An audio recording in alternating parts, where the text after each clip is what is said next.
Wish you all of you Christmas, happy Christmas all of you.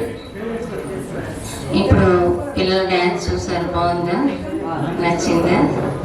Okay, నేను ఇప్పుడు ఒక పాట పాడి అమ్మని ఆహ్వానించి, పరిశుద్ధ మరియమ్మని ఆహ్వానించి ఆమెని స్తుతి గీతం సమర్పించి మనసారా మనల్ని దీవించమని, ఆయన యొక్క జన్మదినాన్ని, బాలయేసు యొక్క జన్మదినాన్ని మనసారా ఆహ్వానిస్తూ అమ్మని పిలుస్తూ ముందు ఆమె దీవెన కోరుకుంటూ మనం ఈ ప్రోగ్రాం మొదలు పెడతాం. ఓకేనా?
హ్యాపీ క్రిస్మస్ అందరికీ. ఇప్పుడు క్రిస్మస్ సందర్భంగా మాత కేక్ కటింగ్ చేస్తారు, అందరూ ఏకీభవించి.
సువార్తలోకి వెళ్తున్నాము.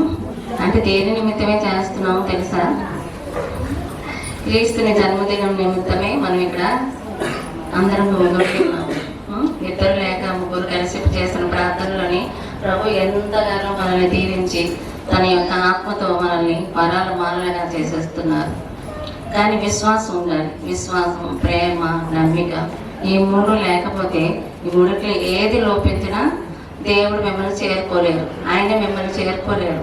ఎందుకంటే మీ మీద ప్రేమ ఉంటుంది, వీళ్ళకి నమ్మకం లేదు నా మీద, నేను ఎలా వీళ్ళని దీవించాలి. అందుకే మన మధ్యలో ఇప్పుడు ఆయన జన్మించడానికి కారణమైంది.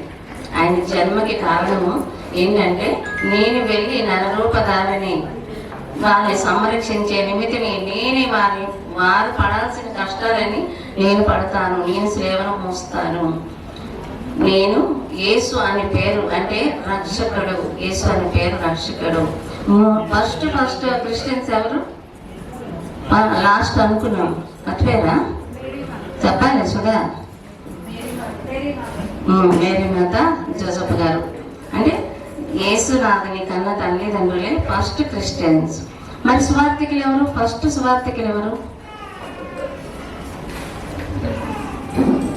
గొల్లలకి కనిపించి దేవతకి చెప్తారు. ఫస్ట్ సువార్థికులు ఎవరు? గొల్లలు. వాళ్ళే కదా సువర్తమానము మనకి ప్రకటించింది. ఇంత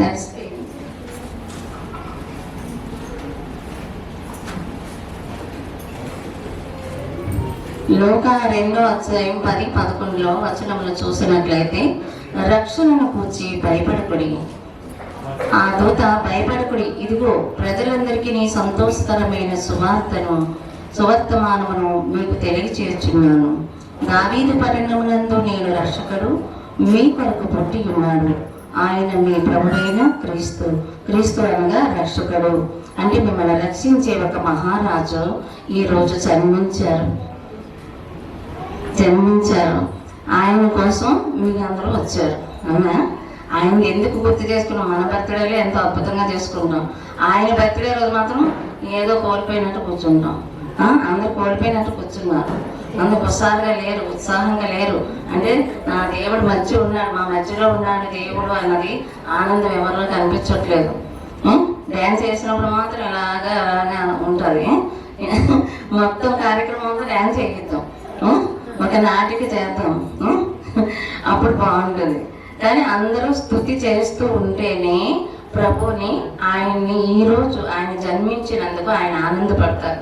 ఆయన స్తుతి చేస్తూ మనం ఆయన ఆహ్వానిద్దాం. ఇప్పుడు హల్లెలూయా హల్లెలూయా హల్లెలూయా హల్లెలూయా హల్లెలూయా హల్లెలూయా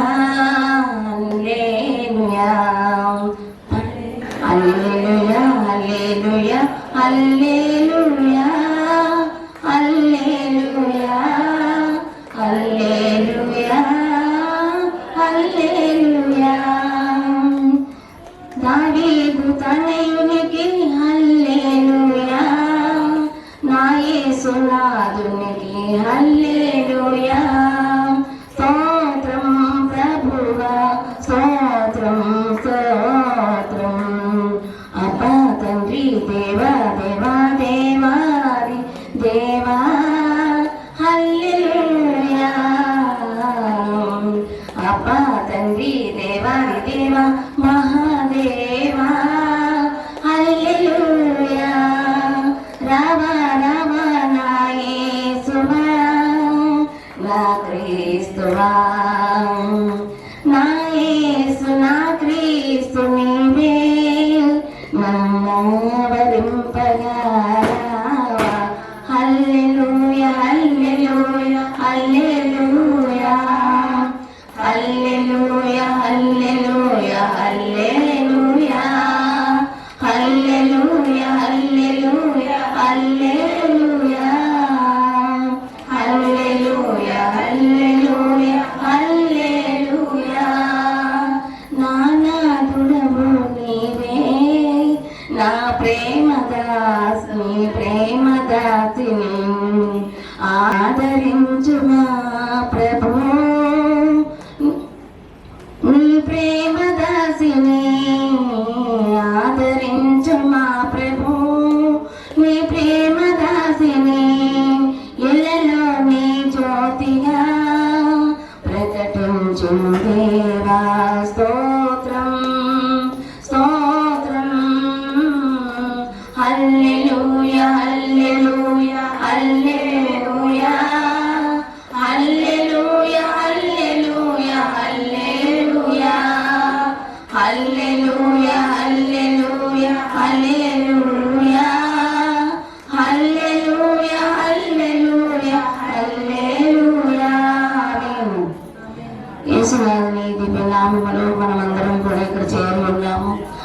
యొక్క జన్మదినమును మన జన్మదినమునికి ఎంత ప్రాధాన్యత ఇస్తున్నామో అంతకంటే ఎక్కువగా 1000 రెట్లు ఆయన జన్మదిన వేడుకను మనం చేసుకుంటూ మనం అతన్ని ఆరాధించుటకే మనం గుడి ఉన్నాము. కావున ఆయన ఆత్మ మన మీద కుమ్మరించాలని కోరుకుంటూ ప్రతి ఒక్కరూ ఆయన ఆత్మను ఆహ్వానిస్తూ వాక్యం వింటూ ఉండండి. వాక్య ధ్యానం చేస్తున్నప్పుడు ప్రభు మిమ్మల్ని విడిచిపెట్టారు. ఖచ్చితంగా వాక్య ధ్యానంలో మీకు సమాధానం అందిస్తారు. తప్పకుండా సమాధానం అందుతుంది. మేము ఎంతగానో ధ్యానం చేస్తున్నాము, మాకు ఆన్సర్ రావట్లేదు అని అనుకుంటారు. కానీ ధ్యానం చేసేటప్పుడు పూర్తిగా దేవుని దర్శించుకుని ఆ యొక్క దివ్య రూపాన్ని ఎదురుగా పెట్టుకోవట్లేదు.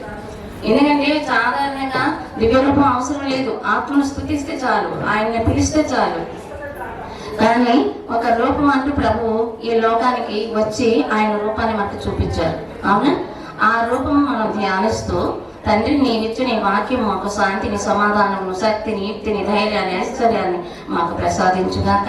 మేము సమాధానంతో నడిపించుటకు మీ యొక్క దివ్య దీవెన మాకు అనేక రకాలుగా తోడ్పడునుగాక. మీ దివ్య దేవదూతలతో మాకు అండగా నుండి నడిపించుదేవా అంటూ అడుగడుగున వాక్యం చదువుతూ ఉండాలి, జపమాల చేస్తూ ఉండాలి. పరిశుద్ధాత్మగా ఆయన ఆహ్వానించుకున్నాం. ఎందుకంటే ఆయనే పరిశుద్ధాత్మ. ఆయన పరిశుద్ధ మరియమ్మ గారికి ముందుగా కనబడి ఆయన దేవదూతను పంపించి, ఆది దేవుడు పంపించి కన్య మరియమ్మ గారికి గర్భంలో పరిశుద్ధాత్మ ద్వారా ఈ యొక్క బాలుని అంటే పరిశుద్ధాత్మ జన్మిస్తారు, ఆయనే బాలయేసు, ఆయనకి యేసు అని పేరు పెట్టమని లోకాధ్యాయం 3:35 నుండి చూసినట్లయితే దేవదూత మరియమ్మకు ఈ విధముగా పలికి ఉన్నారు. మరియా, భయపడకు, దేవుని వలన కృప పొందితివి. ఇదిగో నీవు గర్భము ధరించి కుమారుని కని ఆయనకు యేసు అని పేరు పెట్టుదము. నీ పరిశుద్ధాత్మ నీ మీదికి వచ్చును, సర్వోన్నతిని శక్తి నిన్ను కమ్ముకొనును. కనుక పుట్టబోవు శిశువు పరిశుద్ధుడై దేవుని కుమారుడు అనబడను. ఎందుకంటే ఆయన జన్మించిన తర్వాతే మనకి పరిశుద్ధాత్మ అన్నది తెలిసింది. అంతవరకు మనం ఏమని పిలిచేవాళ్ళమే? ప్రభువుని ప్రభువే, ప్రభు యెహోవా అని పిలిచేవాళ్ళం. ఆయన జన్మించిన తర్వాత నుండి పరిశుద్ధాత్మ ఏం చేస్తారండి? ఆ పరిశుద్ధాత్మ ఫస్ట్ పొందుకున్న స్త్రీ ఎవరు? పరిశుద్ధ మరియమ్మ, మన కన్య మరియమ్మ గారు. ఆమెని ఎంత పవిత్రురాలుగానో ప్రభువు ఒక కన్యగా, ఒక దేవదూతగా చేసి ఈ భూమి మీదకి పంపించి ఆమె గర్భాన్ని అవతరించి ఆయనకి ఎలాగ తల్లి ఈ లోకానికి కూడా ఆమె తల్లి అని ప్రకటించారు. చాలా మంది కొంతమంది ఒప్పుకోలేరు, కానీ మనం ఒప్పుకోవాలి. ఎందుకంటే మన ఇంట్లో తల్లుల్ని మనం గౌరవిస్తూ ఉంటాం. అలాంటిది పరిశుద్ధురాలైన తల్లి, దేవాది దేవుడైన తల్లిని మనం గౌరవించుకోకపోతే ఎలా? ఆ గౌరవాన్ని మనం ఇవ్వాలి. ఖచ్చితంగా భగవంతుడు ఎంచుకున్న తల్లికి మనం ఎంతో ప్రాధాన్యత ఇవ్వాలి. అందుకే ముందుగా అమ్మని స్తుతిస్తూ మమతల తల్లి అనే పాటని పాడాను. ఎందుకంటే ఆమె యొక్క మమతానురాగాల యొక్క వెలుగు మనల్ని ఆవరిస్తుంది. అమ్మా, నీ కుమారి నా గురించి ప్రార్థించు, నేను సర్వం కోల్పోయి ఉన్నాను. ఇదిగో దుష్టులు వేటాడుతున్నారు, వారిని పడగొట్టు. నువ్వేం చేస్తావో నాకు తెలియదు, నువ్వు క్షమిస్తావో రక్షిస్తావో, కానీ వారి నుండి నన్ను విడిపించు అని పరిశుద్ధ మరియమ్మని ఏడుస్తూ ఎన్నోసార్లు చాలా మంది అడగడం, వెంటనే ఆత్మ రూపాన్ని ప్రభువు దిగి అమ్మకి సమాధానం ఇచ్చి, నేను చూసుకుంటానమ్మా అని సమాధానం నాకు వినిపించేది. ఎందుకంటే చాలా మందికి నేను అలాగ అభయించాను. అమ్మని అడగానే అమ్మ ప్రభువు దగ్గర ప్రార్థిస్తారు. మనం ప్రార్థిస్తాం, మనం ప్రార్థన కూడా ప్రభు వింటారు, వినరని కాదు. అక్కడ అమ్మకి ప్రాధాన్యత ఇవ్వాలి. ప్రతి ఇంట్లో ప్రతి తల్లికి వాళ్ళు ప్రాధాన్యత ఇస్తున్నారా లేదా? ఇస్తున్నారా? మరి మీ అమ్మలంటే మీ అందరికీ అంత ప్రాధాన్యత ఉన్నప్పుడు ప్రభు యొక్క తల్లికి ఎంత ప్రాధాన్యత ఇవ్వాలి, మనం ఎంత ఇంపార్టెంట్ ఇవ్వాలి. అందుకనే అమ్మ అనే మాటకి గౌరవించాలి. అమ్మ మాట ఖచ్చితంగా నెరవేరుతుంది. భూముల అంతటా కూడా అమ్మ ముందుకు నడిపించే తల్లి ఒక సింహ స్వప్నం. అక్కడ జోసెఫ్ గారి గురించి ఎక్కువ చెప్పలేదు, ఎందుకంటే ఆయన ఓన్లీ పాత్ర వహించాలి. అమ్మని అవమానించుకునే లోకంలో పాత్ర వహించాలి. కానీ ఆయన కష్టపడే కష్టజీవి జోసెఫ్ గారు. ఆయన కష్టాన్ని ప్రభువు పంచుకుంటూ పేదరికంలో పుట్టారు. ఆయన ఎందుకు ధనవంతుడిగా పుట్టలేదు? ఆయన తలంచుకుంటే ధనవంతుడిగా పుట్టవచ్చు, చాలా ధనంతో ఆయన ఉద్భవించవచ్చు. ఎందుకంటే అందరూ దేవతలు ప్రతి ఒక్క దేవుని దివ్య రూపం రాజులలోనే పుట్టడం జరిగింది. ఈయన అలా పుడితే అందరూ మాట వింటారు, రాజు మాట అందరూ వింటారు కదా. రాజుగా పుడితే పేదవాడిగా పుట్టినప్పుడు పేదవాడి మాట వినరు, పేదవాడు నిజం చెప్పినా వినరు, సత్యాన్ని వినరు, విస్మరిస్తారు. ఎందుకంటే వీడు పేదవాడు, వీడు సత్యం చేత మాకేంటి. అదే ధనవంతుడు అబద్ధం చెప్పినా నిమిషాల్లో వింటారు. రాజులలో ప్రత్యేకత అంటే వాళ్ళ ధనానికి వారి యొక్క ఐశ్వర్యానికి తల ఉంచి ప్రాధాన్యత ఇస్తారు. వాళ్ళు తప్పు చెప్పినా నడుస్తారు. కానీ పేదరికంలో ఉన్న ప్రభు చెప్పిన వాక్యుని వినాలి. వినేలాగా ఆయనలో ఉన్న పరిశుద్ధాత్మ అందరిని నడిపించింది.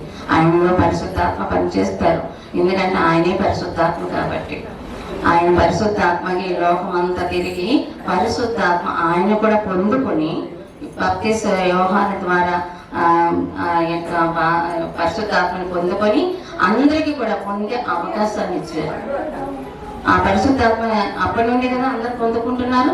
పరిశుద్ధాత్మని పొందేది ఎప్పటి నుండి జరిగింది? ప్రభువు జన్మించిన తర్వాత, ఆయన బాప్తిస్మం తీసుకున్న తర్వాత జరిగింది. ముందు జరిగేది ఆది కాండంలో మొత్తం తైలంతో అభిషేకం చేస్తూ ఉండేవారు ప్రవక్తలు, ముఖ్యమైన ప్రవక్తలు ప్రభుతో మాట్లాడుతూ. అంటే ఆయన కనిపించకుండా వాక్కు వినిపించేది. ఆది కాండంలో వారు ఆ మాటలు విని దాని ప్రకారం ఎవరిని అభిషేకిస్తే వారు పవిత్రులు అయ్యేవారు. వారు పరమ పవిత్రులుగా చూపించబడి వారి యాచకులుగా నిరూపించేవారు, వారే బోధించేవారు అనమాట. ప్రవక్తలు అంటే ఏంటి? మనలోని కల్మషం లేకుండా నిజంగా దైవాన్ని నమ్ముతూ దేవుడికి దగ్గర అయ్యేవాళ్ళే ప్రవక్తలు. నిజ దేవుని దర్శించుకుంటూ ఆ పరమ తల్లిని స్తుతిస్తూ పరమాత్మని యొక్క దివ్య తేజస్సుని పొందుకున్న వాళ్ళే ప్రవక్తలు అయ్యేవారు. వారు ఎన్ని కార్యాలు చేసేవారు. దేవుని ఆయనకు అంతటి శక్తినిచ్చారు. ఎలీసా వీరందరూ ప్రభువు జన్మించక ముందే జన్మించి ఆత్మ శరీరములతో మోక్షానికి వెళ్ళిపోయారు. అలాగా ఇప్పుడు కూడా భక్తులు చాలా మంది ఉన్నారు కానీ కనిపించట్లేదు. వాళ్ళకి దర్శనం ఇవ్వాలన్నా ఏం చేయాలన్నా ఆ ప్రవక్తల యొక్క గురించి తెలుసుకోవాలన్నా ఇంట్రెస్ట్ ఉండట్లేదు. భక్తులుగా ఉంటున్నారు కానీ ఇంట్రెస్ట్ లేదు, శ్రద్ధగా వినలేరు, శ్రద్ధగా దేవుని అనుసరించలేరు. కానీ ఇప్పుడున్న జనరేషన్కి ఎవరు కూడా మహాభక్తులకు చేయలేరు. కానీ వినాలి, కొంచెమైనా ప్రభు యొక్క సత్యాన్ని పాటించాలి. సత్యవంతులు దైవాన్ని దగ్గర చేస్తారు, నీతిమంతులు వారు దైవాన్ని దర్శిస్తారు. నిర్మల హృదయులు దేవుని చూడగలుగుతారు, నీతిమంతులు దైవరాజ్యానికి వారసులు అవుతారు. మత్తయి సువార్తలో రాయబడింది. ఎందుకంటే నీతిమంతులుగా మనం జీవిస్తేనే కదా మనకి మన చుట్టూ మన పరిసరాల్లో ఉన్న వాళ్ళు కూడా మనం గౌరవించేది. అలాగే నిర్మల తత్వం అంటే దేవుడు సృష్టించినప్పుడు మనం ఎలా ఉన్నాము, చిన్న పిల్లలకి ఏం తెలుసు ఏం తెలియదు, కల్మషం లేని మన మనసులో అలా ఉండాలి. మన మనసులో ఇప్పుడు ఏదో ఆరాధన స్థలంలో ఉన్నంత వరకు ఏం చేస్తారంటే చాలా బుద్ధిగా, అసలు మీ అంత బుద్ధిమంతులు లేనట్టుగా వింటారు, చక్కగా వింటారు. ఇంటికి వెళ్ళిన తర్వాత ఎలా కొట్టుకుంటారో ఏం చేసుకుంటారో అంతే, మొత్తం అంతా ఖరాబ్ చేసేస్తారు. మీరు అప్పటి వరకు వచ్చిన పవిత్రత్మ పారిపోతుంది. ఎందుకు? వీళ్ళని రక్షించడం లేదు. ఎందుకంటే వీళ్ళు ఆహ్వానించారు కానీ నన్ను స్థిరపరచాలి. దేవుడు స్థిరపరచడం ఇక్కడ మీరు స్వీకరిస్తారు పరిశుద్ధాత్మని, అది మీరు స్థిరపరచుకోవాలి. అంటే మీ ఇంటికి వెళ్ళిన తర్వాత కూడా వెళ్ళిపోకుండా మీ ప్రవర్తన ఉండాలి, నీతి మంత్రుల యొక్క ప్రవర్తన. ఎందుకంటే మీలో ఉన్న నిజాయితీ, మంచితనము, ఎదుటి మనిషిని ప్రేమించటము, ఇదంతా కూడా నిజాయితీకి మారుపేరుగా ఉండి భగవంతుని యొక్క పవిత్రాత్మ వారు కోల్పోరు. పవిత్రాత్మ ఎప్పుడు కోల్పోతారు? మరి ఇక్కడ విని ఇంటికి వెళ్ళిన తర్వాత అరుచుకొని తనుకుంటాం కదా, అప్పుడు పవిత్రాత్మని కోల్పోతారు. పవిత్రాత్మ ఎంతమందికి ఇష్టం? పవిత్రాత్మ అంటే అందరూ పొందుకునే వాళ్ళు ఎంతమంది ఉన్నారు? అందరూ పొందుకునే ఉన్నారా? ఎంతమంది నిలబెట్టుకున్నారు పవిత్రాత్మని, పరిశుద్ధాత్మని? అమ్మ బామ్మగారు బాగానే చేయగెత్తుతున్నారు. పరిశుద్ధాత్మ మీకు నిజంగానే ఆవరించాలని కోరుకుంటున్నాను. పరిశుద్ధాత్మ గురించి ఇంకెవరైనా తెలిసే చెప్పండి. మీ సుధా, నీవు అనుభవించినది ఏదైనా ఉంటే చెప్పు, చెప్పగలిగితే చెప్పు. నువ్వు చూసావు కదా పరిశుద్ధాత్మ ఏ విధంగా అగ్ని స్వరూపమై కనిపించిందా, ఇంకే విధంగా నీతో మాట్లాడింది.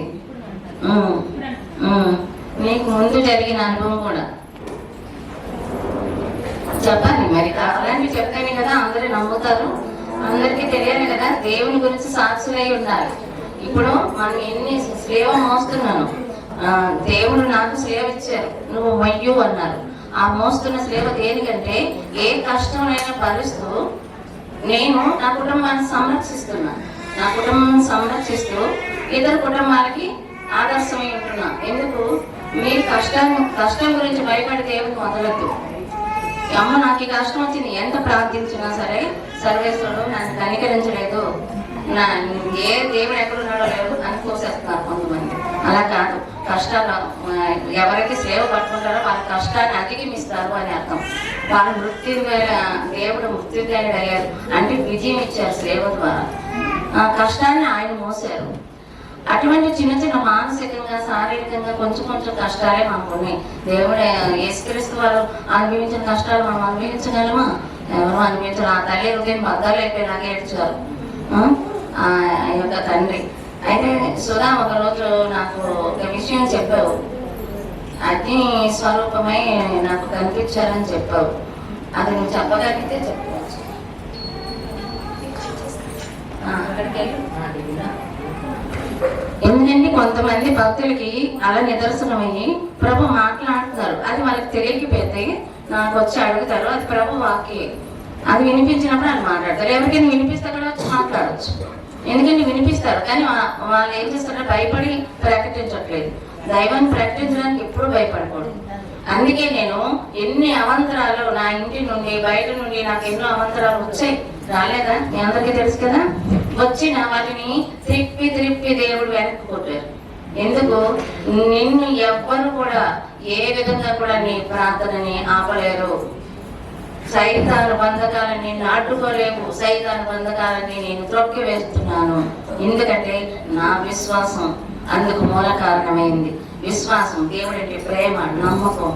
ఇతరుల గురించి కూడా నేను ఒక పక్క నుండి మానసిక వేదన పడుతున్నా సరే నేను ఇతరులకి నేను ధైర్యాన్ని ఇచ్చి ప్రార్థన చేయిస్తాను. ఎందుకంటే దేవుడు నాకు నమ్మకం ఉంది, నేను చూస్తున్నాను భగవంతుని. చెప్పమ్మా.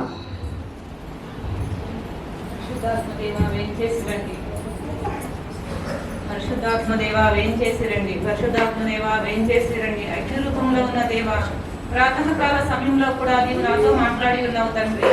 నేను మామూలుగానే లేచి పని చేసుకుంటున్నాను, కానీ ఈరోజు 3 o'clock స్వామి నన్ను లెగు అన్నట్టు తెచ్చినట్టయింది. నేను లేచిన తర్వాత ఒకే పాట నేను అంతరాత్మలో ఇస్తున్నారు. పరిశుద్ధాత్మదేవా వేంచేసి రమ్మని అడుగు, నన్ను పిలువు, అనేక రకములుగా నన్ను స్తుతించు. ఈరోజు నా జన్మదినము అంటే నేను ఏ ప్రార్థన చేయలేదు, అయినా కానీ ప్రభు ఎందుకు నా నోటి నుంచి అనేక రకమైన స్తుతిని జరిగించారు. ఇలా ఎంతో అనుభవం నాకు ఈ రోజు మార్నింగే జరిగింది. కానీ ఆ అంటే మాటవాడి ఇంట్లో అనేక సార్లు నేను అతిలోకంలో నా ప్రభుని చూశాను. దివ్య పరిపూర్ణమైన వెలుగుతో మాతను నింపి అదే వెలుగును మేము అందరం చూసాము. ఇలా ఒకసారి కాదు, ప్రతిసారి చూసాం. అంటే ఇంకా ఇప్పుడు ఈ సందర్భంలో ఇంకా దర్శనం అవ్వలేదు, కానీ ఆంటీ వాళ్ళ మాటవాడి ఇంట్లో చాలా సార్లు అగ్ని రూపంలో దర్శనం ఇచ్చారు. ఇంతే కాకుండా నేను మొదటిగా మాతవాళ్ళ ఇంటికి వచ్చినప్పుడు పెద్దగా నాకు ఏమి తెలియకపోయినా కూడా తర్వాత నేను చాలా దర్శనాలు చూశాను, చాలా అనుభవాన్ని పొందాను. పరిశుద్ధాత్మ దేవుడు మాత వాళ్ళ ఇంట్లో ఉండగానే మాట్లాడడము, చూడడము, ఎన్నో అద్భుతాలు జరిగాయి. ఫస్ట్ లో నాకు చాలా ఫీలింగ్స్, బలహీనత ఉండేది, కానీ ఇప్పుడు చాలా ధైర్యం. సిలువను మెరడం అంటే అది మాత దగ్గరే నేర్చుకున్నాము. ఆ సిలువ అనుభవం మా జీవితంలో కూడా, నా జీవితంలో కూడా జరిగినాయి. కానీ భయపడలేదు, ఏనాడు వేదన పడలేదు, ధైర్యంతో ఉన్నారు. ఈ ధైర్యం అందరిలోనే కలుగుతుంది. అందరూ అదే విశ్వాసంతో ఉండాలని, ప్రభు మీద విశ్వాసంతో ప్రార్థించాలని కోరుకుంటూ ఈ చిన్న ప్రార్థన. చూసారా, నమ్మకంతో వేకూర్చామని ఆమెని 3 గంటలకి తట్టి లేపారు. ఎవరు లేపుతారు మనల్ని అని మనం అందరం అనుకుంటాము, ఏ బాత్రూమ్గా లేపారు. అది కాదు. ఆ విషయానికి వస్తే బాత్రూమ్ ఏదో రకంగా మనకి తెలివి వస్తుంది. అది భగవంతుడు దేవదూతలను పెట్టి మనం లేపడం అనమాట. లేచిన తర్వాత మనం చేయాల్సిన పని ప్రభుని స్తుతించడం. ఆయన స్తుతింప చేసుకోవడం కోసం చేస్తారు. ఆమెకి ఎన్నోసార్లు అనుభవం అవుతుంది. అలా అంటే నా దగ్గరకు వచ్చి వెళ్తుంటారు కదా, వాళ్ళ మనసులోని అది తీటుగా తీసుకుంటారు, ప్రార్థిస్తారు. ఆ ప్రార్థనలో వారు పూర్తిగా చూడండి, ఎవరు అందరూ ఇదే చూడండి. అయితే ప్రార్థనా పరులందరూ కూడా విశ్వాసంతో ఉంటే వాళ్ళు పొందలేనిదంటూ ఉండదు. అది నేను చెప్తున్నాను. ఎందుకంటే చాలా మంది నీరస నిస్సత్తుతో పడిపోతున్నారు. కొంతమంది దుర్మార్గులు, దుష్టులు వారు ప్రార్థనలో ఉండరు, ఉన్నట్టు నటిస్తారు. నటించే వాళ్ళు ఏం చేస్తారు, మంచి వాళ్ళని కూడా చెడగొట్టేస్తున్నారు.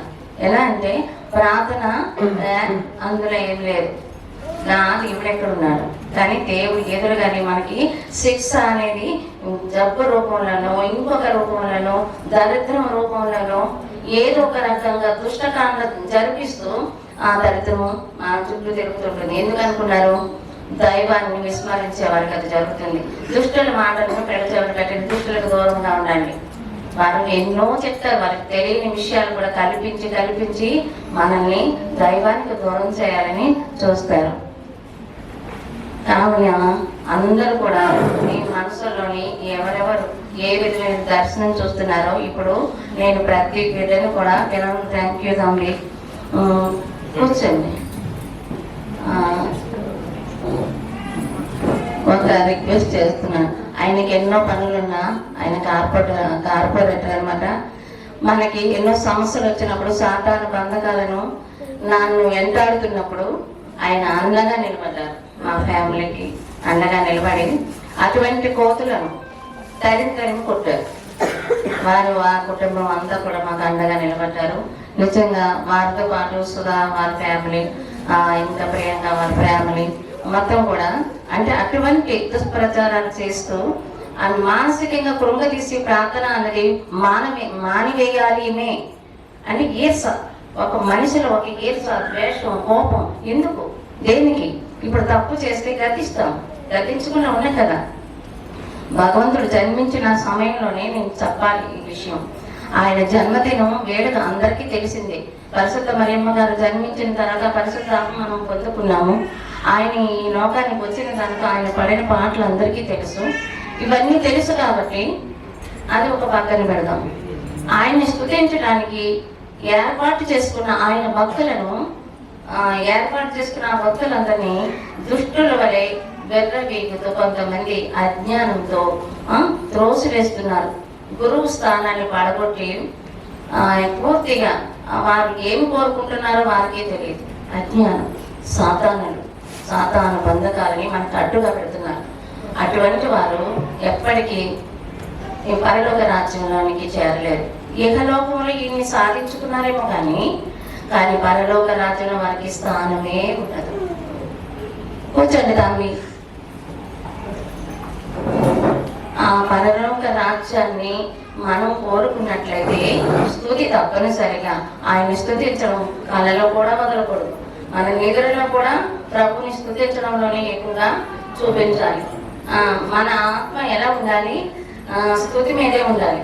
మనం నిద్రిస్తున్నా మనం చేస్తూ పడుకుంటామే. ఎంతమందికి అలా అయింది, పడుకుంటాము చూసారా, నిద్రించే సమయంలో స్తుతి చేస్తుండగా అలా పడుకుంటామా, ఆ స్తుతి మన మనసులో వస్తుంటుంది. ఎంతమందికి అయింది, ఎలా వచ్చింది? ఒక్క మాట చెప్పండి ప్లీజ్. మైక్ ఎవరికి ఇవ్వండి, వచ్చి చెప్పచ్చు. నేను ఏమనుకుంటున్నా అంటే భక్తులు ఎవరెవరైతే దైవాన్ని దర్శిస్తున్నారో అలా దేవుని ప్రకటించడానికి సిగ్గుపడకూడదు. వినిపించదు కదా అందరికి.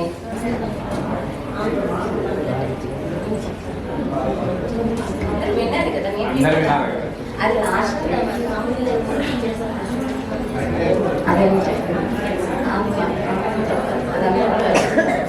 ఓకే.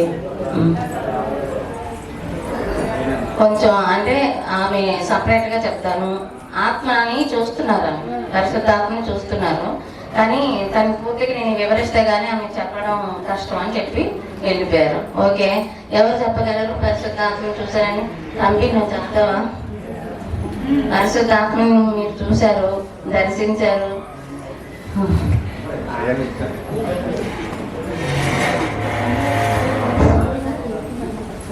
సాక్ష్యమై ఉండాలి, దేవుడికి సాక్ష్యమై ఉండాలి కదా. మళ్ళా నాకు సుధాకర్ ద్వారా జ్యోతిర్మయ పరిచయం, శ్రీదేవి ఇద్దరు. నాకు 2003లో మ్యారేజ్ అయింది. మ్యారేజ్ అయినాక 2004-5 ఇన్సూరెన్స్ మా వైఫ్ బాగా లేకుండే హాస్పిటల్ తీసుకెళ్ళాను. హాస్పిటల్లో ఏం చెప్పట్లేదు. సుధాకర్ దగ్గరికి ఇట్లా తీసుకొచ్చిన కానీ గంగారం హాస్పిటల్ ఇస్తే అప్పుడు జ్యోతక్కడికి శ్రీదేవికి ఇద్దరు హాస్పిటల్కి వచ్చారు. తీసుకొని వచ్చి ఇక్కడ ఏం లేదు నడుము తీసుకెళ్ళి ఒక 2-3 రోజులు మా భార్యని తీసుకెళ్ళి ఇంటికాడ పెట్టుకున్నారు. ఇంకా ఇప్పటిదాకా మా భార్య లేవొకసారి ఇప్పటిదాకా ఆ దేవుడు మహిమగలిగిన దాకా అలా ఏ ఇబ్బంది లేవు. మేము ఈరోజు ఎక్కడ దాకా పోయినామో ఊహించుకోలేదు. మళ్ళీ ఫస్ట్ నాకు జ్యోతక్కతోటి ఇవంతా వెలుగు. మళ్ళీ ఆమె పేరు జ్యోతి అని పెట్టిన నా అమ్మ నాన్న కూడా ప్రత్యేక ధన్యవాదాలు. అందరికీ జ్యోతి అయి వెలుగే ఇస్తూ ఉంది ఈరోజు. ఎందుకంటే అక్క నిజంగా కూడా ఇది బయటికి వెళ్తే ఈ పబ్లిక్ సరిపోరు, మరొక కలవర్ట్ ఎప్పుడు కూడా చేయొచ్చు అక్క. అలాంటి దానికి ఇష్టపడట్లేదు అక్క. లేకుంటే ఈ యొక్క తెలంగాణ రాష్ట్రంలోనే ఆ స్టేజ్కి అక్క ఆ దైవం అందుకుంటుంది. ఆ దేవుడు ఆశీర్వాదం అక్కకు చాలా ఉంది.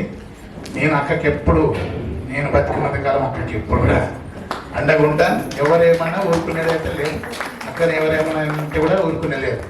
కానీ అక్క జ్యోతి అని అమ్మ నాన్న పెట్టారు కాబట్టి అందరికీ జ్యోతి, అందరికీ దర్శనమిచ్చి అందరు కష్టాలందరినీ నెరవేరుస్తూ ఉంది. నేను ప్రత్యేకంగా ఈరోజు నేను ఎక్కడ దాకా ఎంత దూరం పోయినా నాకు తెలియదు. అందరూ అన్ని పదవులు కూడా అనుభవించాను. ఇంకా ముందు కూడా అన్ని కూడా ఆ దేవుడు ఆశీర్వాదంతో ముందు కూడా పోతా అని చెప్పి అందరూ సభాముఖం తెలియజేస్తా ఉన్నాం. ఇక్కడ వచ్చే భక్తులందరూ కూడా చాలా మనసు కలుపుకొని మాట్లాడండి. ఏది మాట్లాడినా మనసులో కూడా పెట్టి బయట కూడా పెట్టుకొని మాట్లాడద్దు. దయచేసి తప్పేమని మాట్లాడి చేయించండి. చాలా మంచి సాక్ష్యం ఇచ్చారు. ఇస్తారనుకోలేదు. అది ఎప్పుడో జరిగిపోయింది. కానీ ఆయనకి చాలా అనుభవాలు జరుగుతూ ఉన్నాయి. ఆయన గొప్ప నాయకుడిగా నిలబడాలని ప్రభు ఆశీర్వదిస్తున్నారు. రాసుకోండి, తప్పకుండా అవుతారు. ఎందుకంటే చాలా మంది పేదవాళ్ళకి సహాయంగా నిలబడతాడు ఆయన. ఎంతో మందికి ఇల్లు కట్టించాడు దగ్గరుండి. ఇప్పుడు ఈ అక్క కూడా సహాయంగా నిలబడ్డారు. నాకు ఎన్నిసార్లు అమ్మ గురించి ఎన్నో దర్శనాలు చెప్పుకుంటే అమ్మ వాక్యం 4 గంటలైతే నేను చెప్పాలంటే ఇవన్నీ కాదు. అమ్మను దర్శించుకోండి, మంచిగా మాత గురించి తలుచుకోండి. ఫస్ట్ మనం ప్రేయర్ చేసేటప్పుడు అమ్మ కుటుంబం గురించి, అమ్మ బంధువుల గురించి కూడా ప్రార్థన చేసి అప్పుడు మన కుటుంబం గురించి ప్రార్థన చేసుకోండి. ఆ ప్రార్థన గ్యారెంటీ దేవుడు దీవిస్తాడు. దేవుని మంచి సాక్షులు ఈరోజు చక్కగా చెప్పారు మన అనుభవాన్ని. కొంతమంది అది కొట్టి పడేస్తూ ఉంటారు. మన అనుభవాల్ని, మన యొక్క దర్శనాలని ఇలాంటివి కల్పించి చెప్తున్నారు. ఇది ఇటువంటి వాళ్ళు చేస్తారు స్వభావం అంటే ద్వేషం. వాళ్ళు ఏదో ఎప్పుడో నేను కొంచెం గద్దిస్తాను కదా, గద్దించడానికి హృదయంలో పెట్టుకుంటారు. దాన్ని పూర్ణ ద్వేషంగా తీసుకొని ఏం చేస్తా పగబెట్టుకుంటున్నారు. అయితే అటువంటి ద్వేషాన్ని, ఈర్షని కలిగిన వారు మాత్రమే దర్శనాన్ని త్రోసివేస్తున్నారు. దర్శనాలు ఉంటాయి. ఎందుకున్నాము? భగవంతుడు ఉన్నాడని నమ్మితే దర్శనం ఖచ్చితం. భగవంతుడు లేడు అనుకున్న వారు దర్శనాలు నమ్మరు. ఎందుకంటే మూర్ఖత్వం. వాళ్ళలోని ద్వేషం, ఈర్ష, కోపం ఉంటుంది. కోపం ఎవరికైనా ఉంటుంది. మహాభక్తులు కూడా కోపం వస్తుంది. కానీ వారిలో ఉన్న కోపాన్ని వాళ్ళు ద్వేషించుకోగలరు. ఇంత కోపంగా నేను ఎందుకున్నాను, నాకు కూడా కోపం వస్తుంది. ఏంటి ఈ కోపం? ఏంటి కోపం అన్నది వ్యసనం. కానీ ఆ కోపాన్ని వదలడానికి మనకి జ్ఞానం ఇస్తారు ప్రభు. మన జ్ఞానాన్ని మనం ఉపయోగించుకోవటం లేదు. అయితే భగవంతుడు ఏం చెప్తున్నారు? తన యొక్క శాంతాన్ని అందరికీ నేర్పించమంటున్నారు. తన ఎంత శాంతమూర్తి. క్రైస్తవులు అని అనగానే అబ్బాయిలు శాంతంగా ఉంటారు, ప్రభుని బిడ్డలు కదా, వీరు శాంతంగా ఉంటారు, అటువంటి వారి స్నేహం మాకు కావాలి అనుకునేటట్టుగా మన క్రైస్తవులు ఉండాలి. హిందువులైనా ఎవరైనా సరే శాంతమూర్తులుగా మార్చాలి అంటే, ఆ ప్రశాంతత కావాలి అంటే మనం ఓర్చుకోవాలి.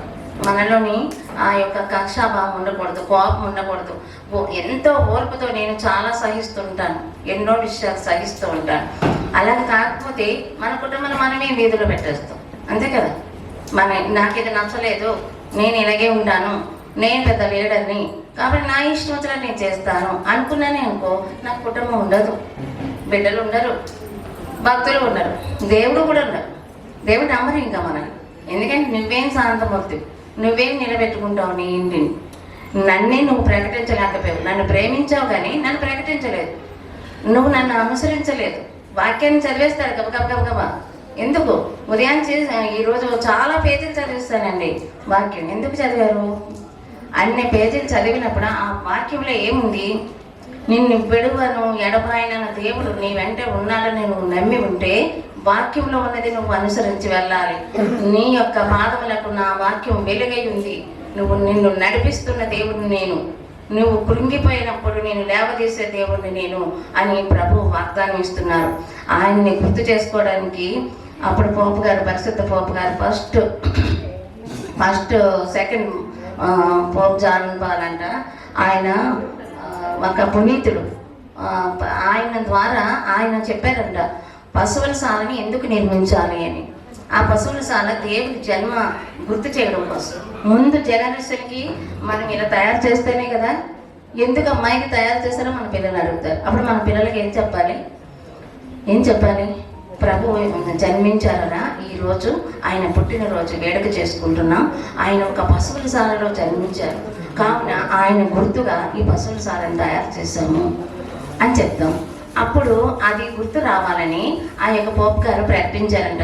అందరి ఇళ్లలో ఆయన పుట్టిన ఆయన యొక్క పశువుల శాలని ప్రతి ఇంటిలో కూడా ఆయన యొక్క జన్మదినం రోజు అంటే నిర్మించుకోవాలి.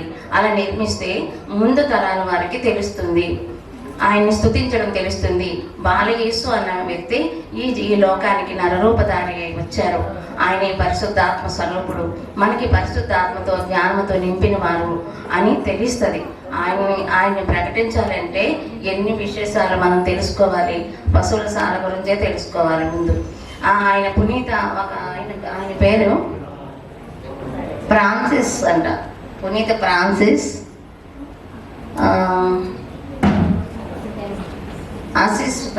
అంట, ఫ్రాన్సిస్ అసిస్ గారని ఆయనంట.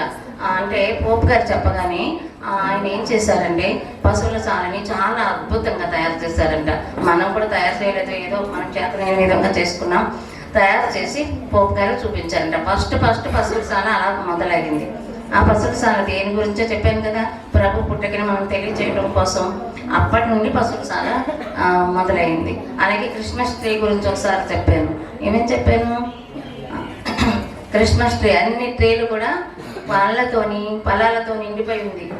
అయితే క్రిస్మస్ ట్రీ ఒకటే బోసుగా ఉంది, పళ్ళు లేవు, ఏమి లేవు, ఓన్లీ ఆకులు అలా వస్తూ ఉంటే ఆ క్రిస్మస్ ట్రీ దిగులుగా ఉందంట.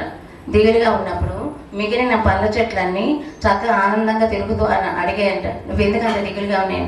మీకైతే మీకు అన్ని పళ్ళు ఉన్నాయి, అన్నీ ఉన్నాయి, పువ్వులు వస్తున్నాయి, నా చెట్టుకి ఏమి రావు అనిందంట దిగాలుగా. అంటే అది మనసుల్లో కూడా జరుగుతున్నది చెప్తున్నా.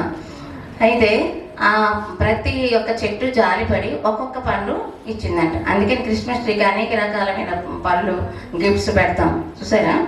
అన్నీ ఇచ్చేసరికి అన్ని చెట్ల కంటే ఎక్కువగా కాంతివంతంగా క్రిస్మస్ ట్రీ తయారైపోయింది. ఎందుకంటే మిగిలిన వాళ్ళ యొక్క సహాయాన్ని తీసుకొని అందరికంటే అధికురాలయ్యింది. భగవంతుడికి ఏర్పరచబడిన క్రిస్మస్ ట్రీగా అయ్యింది.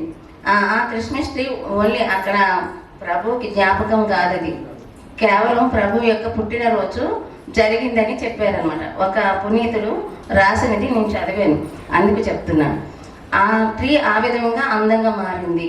అన్ని యొక్క అంటే మనందరి మధ్యలో పేదవాళ్ళు చాలామంది ఉంటారు, వాళ్ళు దిగాలుగా ఉంటారు. వాళ్ళు ఈరోజు మేము పండుగ చేసుకోలేకపోయాము, చాలామంది పండగకి వెళ్ళిపోతున్నారు, అందరూ వెళ్తున్నారు, మేము ఏం తీసుకొని వెళ్ళాలి, ఎలా వెళ్ళాలి అనుకుంటుంటారు కదా. అటువంటి వాళ్ళని గ్రహించాలి. అది అసలైన క్రిస్మస్ మనకి ఏంటంటే అది గ్రహించి వారి ఇంట్లో ఏమి లోపం ఉంది, వారికి ఏమి లేదు, అది చూసి మనం వారికి నిండు మనసుతో ఒక్కొక్క ఇంటి నుండి వారికి చేతనైన సహాయాన్ని లేమిలో ఉన్న వారికి ఇస్తే అది దేవుడికి ఇష్టమైన నిజమైన క్రిస్మస్ అన్నట్టు. అప్పుడు భగవంతుడు మన హృదయంలో జన్మిస్తారు. అవునా? పరలోక తండ్రి మన హృదయంలో జన్మించాలి. ఈ రోజైనా జన్మించేలా చేస్తారా అందరూ? అందరు మొగాళ్ళకి చూస్తున్నారు, మాటలు నచ్చి చూస్తున్నారా లేకపోతే ఏంటి చెప్పండి, తలలోపండి. మన హృదయాల్లో బాలయేసుకి జన్మనిస్తారా అంటే ఏంటి? జన్మనివ్వడం అంటే ఆయన అనుసరిస్తారా? ఆయన దేవాలయం కడతారా? కడితే ఖచ్చితంగా క్రిస్మస్ వదలరు, ఎటువంటి సాధారణకి లోబడరు. అవునా? శోధనలు వస్తాయి, బాధలు వస్తాయి, బంధువుల ద్వారా వస్తాయి, స్నేహితుల ద్వారా వస్తాయి. చుట్టుపక్కల ఎంతమంది ఉంటే అంతమందితో మనం వాళ్ళ ఈర్ష్యాద్వేషాల వల్ల మనకి బాధ కలగవచ్చు. కానీ అది మనం పట్టించుకోకూడదు. దేవుడు మన మీద ఆ నీడను కూడా పడనివ్వరు. అవునా? ఒక స్త్రీ నాతో చెప్పిందనమాట, ఏమని, నాకు ఇలా అయిపోతుందండి, నేను చాలా ప్రార్థన చేశాను, కానీ ఎవరో నా మీద ఏదో చేసేస్తున్నారు. ఏం చేస్తున్నారని అనిపించింది అన్న. అంటే మంత్రతంత్రాలు ఏవో, ఒక మంత్రగాడు వచ్చి నిలబడిపోతున్నాడు నా దగ్గర. అంటే నీకు భగవంతుడి మీద నమ్మకం ఉంది కదా, ఆ నమ్మకం వెంటనే వెనక్కి కొడుతుంది. ఒకవేళ చేసి ఉండొచ్చు, ఉన్నారు అటువంటి చెడ్డవాళ్ళు, కానీ దేవుడనే ఆత్మ నీ దగ్గర ఉంది. నీ ఆత్మలో దేవుడు స్థిరపడి ఉన్నాడు, కూర్చొని ఉన్న ఆ తండ్రి యొక్క ఆత్మ ఆ మంత్రశక్తిని తిప్పి కొట్టగలదు. ఎంతమందికి అలా జరుగుతుంది? తిప్పి కొట్టినట్టు ఎవరికైనా తెలుస్తుందా? ఎక్కువ నిదర్శనాలు మన ప్రియా వాళ్ళ మమ్మీకి తెలుసు, ప్రియాకి తెలుసు. అంటే వీరు సాక్ష్యం ఇవ్వడానికి ఇప్పుడు ఇష్టపడట్లేదు, అందుకే ఆగాను. నేనేం పిలవట్లేదు, ఎందుకంటే ఇబ్బంది పెట్టడం ఇష్టం లేదు. నేను చెప్తున్నాను, వాళ్ళు మాత్రం చెప్తున్నాను. అలా మంత్ర శక్తులకి మనం లోబడకుండా ఉండాలి అంటే దేవుని ఆత్మ మనలో పూర్తిగా స్థిరపరచుకోవాలి, ఆయన్ని పూర్తిగా ప్రేమించాలి. ప్రేమ అంటే ఇంట్లో అందరిని వదిలేసి ప్రేమించమన్నా కాదు, మన బాధ్యతను నిర్వర్తిస్తూ మన ఇంటి వారందరినీ కూడా ఒక ఐక్యమత్యంతో ఉండేలాగా చేస్తూ వారికి ప్రేమ చూపిస్తూ మళ్ళీ దేవుని ప్రేమని దగ్గరికి తీసుకెళ్ళాలి. దానికి కూడా ఆటంకాలు పెట్టేవారు ఉన్నారు. చిన్నారి బిడ్డలకైనా పెద్దవాళ్ళకైనా ఒక వాక్యాన్ని చెప్తూ ఒకవేళ వాక్యం వినడం ఇష్టం లేకపోతే దేవుని పేరు చెప్పి ఆయన ఈ విధంగా మనల్ని రక్షిస్తున్నారు, ఈ విధంగా మనకి కాపలా ఉంటారు, మనం స్తుతి చేస్తే చాలు ఆయన మన హృదయంలోకి మన ఇంట్లోకి వచ్చేస్తారు అని మనం చెప్తూ ఉండాలి. ప్రతి తల్లి తన బిడ్డకి ఒక టీచరు. అవునా కదా? ముందు తల్లి నుండే బిడ్డలు నేర్చుకోవాలి. ఫస్ట్ గురువులు ఎవరు పిల్లలకి? తల్లిదండ్రి. వారి నుండి నేర్చుకోలేనప్పుడు ఉపాధ్యాయులు నేర్పిస్తారు. అవునా? ఇంకా ఉపాధ్యాయుల దగ్గర కూడా నేర్చుకోలేకపోతే వాళ్ళు ఏం చేస్తారు? నాలాంటి గురువుల దగ్గరికి వస్తారు. తప్పదు కదా? ఎందుకంటే ఈ ఎన్ని కష్టాలు పడి మా కష్టాలు తీరలేదు, ఆ గురువు దగ్గరికి వెళ్తేనే తీరుతాయేమో. కానీ నన్ను కూడా పరీక్షించేస్తారు అందరూ. ఎందుకంటే కష్టాలు వస్తాయేమో కొంచెం తట్టుకోండి అంటే అది తట్టుకోలేరు. వాళ్ళ కష్టం కూడా నేను పడిపోతే అప్పుడు వీళ్ళు తట్టుకుంటారు. అంత స్వార్థంతో ఉన్నవాళ్ళు దేవుని ప్రేమించలేరు, దేవుడికి దగ్గర కాలేరు. అవునా? హల్లెలూయా, హల్లెలూయా. మరి నెక్స్ట్ నేను కాసేపు ఆపుతాను, అందరూ కొంచెం వినోదంగా ఉండాలి కదా. నెక్స్ట్ డ్యాన్స్ వేస్తారు పిల్లలు.